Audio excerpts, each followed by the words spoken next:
Ada 3 major movement di 2022. Yang pertama, COVID. COVID ini menyebabkan banyak supply chain bottleneck di berbagai industri yang masih belum beres sampai sekarang. Contoh paling gampang itu bisa kita lihat di sektor pariwisata. Jumlah pesawat yang bisa terbang itu jauh lebih sedikit daripada zaman sebelum COVID. Ada satu survei di UK yang mengestimasi bahwa jumlah pilot itu berkurang 20-30%. Jadi di saat demand untuk pariwisata itu naik, karena orang udah nggak tahan di rumah, ada pent up demand, supply-nya nggak bisa catch up. Nah, mempekerjakan pilot itu tidak mudah, karena termasuk jenis pekerjaan yang sangat specialized. Jadi ketika ada excess demand seperti ini, itu membuat harga tiket pesawat itu naik. Jadi ini membuat inflationary pressure. Yang kedua adalah perang Rusia-Ukraine. Perang Rusia-Ukraine ini membuat harga komoditas makin naik. Dan komoditas adalah input cost di berbagai industri.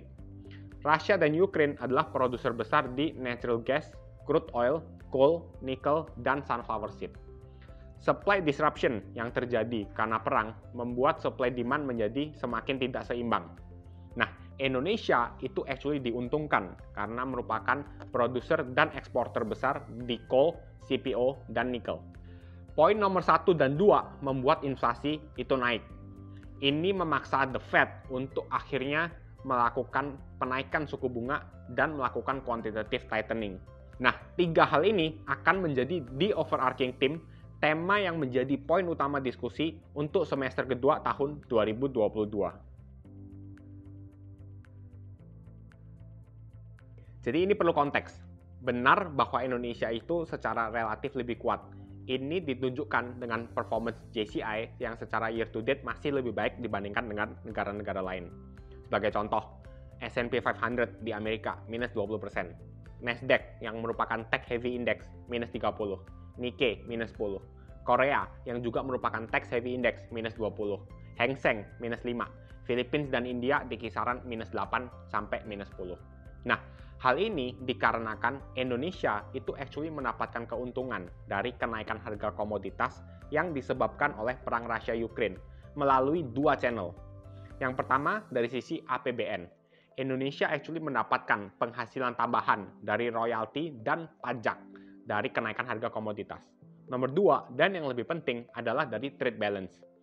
Karena harga komoditas kita naik, ekspor kita naik, current account kita membaik, dan rupiah stabil. Secara year to date, Indonesia sudah menghasilkan trade surplus sebesar 20 billion US dollar. Menurut kami, ini adalah resiko terbesar bagi Indonesia dalam jangka pendek. Investor asing di kelas aset obligasi secara year to date sudah keluar sebesar 6 billion US dollar.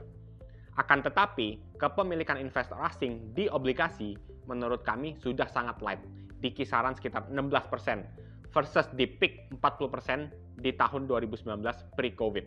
Di aset kelas saham, secara year to date peak sempat masuk sekitar 60 triliun rupiah. 1 bulan terakhir, investor asing telah keluar 10 triliun rupiah. Jadi secara year to date, investor asing masuk sekitar 50 triliun rupiah. Di saat inflasi tinggi, ada 2 kriteria yang perlu kita cermati saat memilih industri. Yang pertama adalah pricing power. Kita perlu memilih industri yang mempunyai pricing power. 2, industri yang tidak memerlukan penggalangan dana eksternal untuk memfasilitasi pertumbuhannya. Menurut kami, telco adalah salah satu industri yang memiliki pricing power karena telah terjadi konsolidasi di sektor itu. Oleh karenanya, pricing environment akan menjadi lebih friendly. 2, banks. Banks memiliki ample liquidity karena current account surplus, sehingga bisa menaikkan lending yield lebih tinggi dari funding cost. Implikasinya adalah net interest margin akan expand. Industri yang ketiga adalah rokok dan staples, yang menurut kami memiliki pricing power paling besar dan bisa menjaga margin mereka. Menurut kami, Fed rate hike sudah berada di tail end cycle. Secara year to date, Fed sudah menaikkan suku bunga sebesar 150 basis dari 25 ke 175 di semester pertama tahun 2022. Ekspektasi pasar adalah Fed akan menaikkan another 200 basis point sampai first Q 2023. Menurut kami, ini sudah dekat ke akhir dari siklus kenaikan suku bunga. Ada beberapa ekonomis yang percaya bahwa kita harus menaikkan suku bunga seperti yang terjadi di tahun 1970.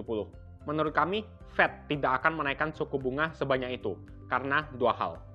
Yang pertama adalah debt to GDP. Sekarang berada di level 130% versus 30% di 1970. Jadi efek kenaikan suku bunga di interest expense sekarang itu 4 kali lipat jika kita bandingkan dengan tahun 1970. Nomor 2, posisi Fed di tahun 1970 jauh lebih independen jika dibandingkan dengan sekarang, di mana pemerintah dan bank sentral bekerja sama mengatasi COVID. Treasury Secretary yang sekarang, Janet Yellen, juga adalah mantan Fed Chair. Situasi sekarang itu lebih mirip ke tahun 1946, di mana satu, US debt to GDP berada di level 120%. Dua, ada supply-demand gap yang terjadi, di mana ada pent-up demand untuk consumer goods ketika masyarakat ingin belanja, namun tidak bisa karena pabrik saat itu baru saja membuat peralatan perang, sehingga butuh penyesuaian. Jadi ada supply bottleneck yang mirip dengan yang kita alami sekarang karena COVID. Nah, di saat debt to GDP tinggi, pada umumnya ada 3 cara untuk menyelesaikan problem ini. Yang pertama adalah default, di mana opsi ini hampir pasti nggak mungkin. Nomor 2, deleveraging atau fiscal austerity, yang juga agak sulit untuk diimplementasikan saat ini, both politically dan socially. Yang ketiga adalah actually melalui inflasi. Inflasi dijaga di level yang lebih tinggi dari target jangka panjang. Ekonomi sebisa mungkin dijaga supaya nggak resesi. Implikasinya adalah nominal GDP akan tumbuh tinggi karena inflasi. Seiring waktu, debt to GDP akan berkurang. Ini adalah cara yang paling memungkinkan. Jika tesis ini benar, berarti sektor teknologi sekarang sudah bottom. Saran saya adalah, jangan beli saham yang membuat kalian nggak bisa tidur kalau malam. Jadi kalau kalian melakukan fundamental investing, ya belilah saham yang berfundamental baik. Harga saham naik turun is okay. Yang penting fundamental oke, tidur tenang. Kalau kalian melakukan technical trading, ikutilah sistem dan strategi yang sudah kalian tentukan. Ini juga berlaku untuk instrumen investasi lainnya di luar saham. Jadi misalkan kalian orangnya risk averse, jangan berinvestasi langsung di saham. Mungkin lebih baik investasi di reksadana atau obligasi pemerintah. So, perlu diingat untuk menyesuaikan dana investasi dengan profil resiko kalian masing-masing.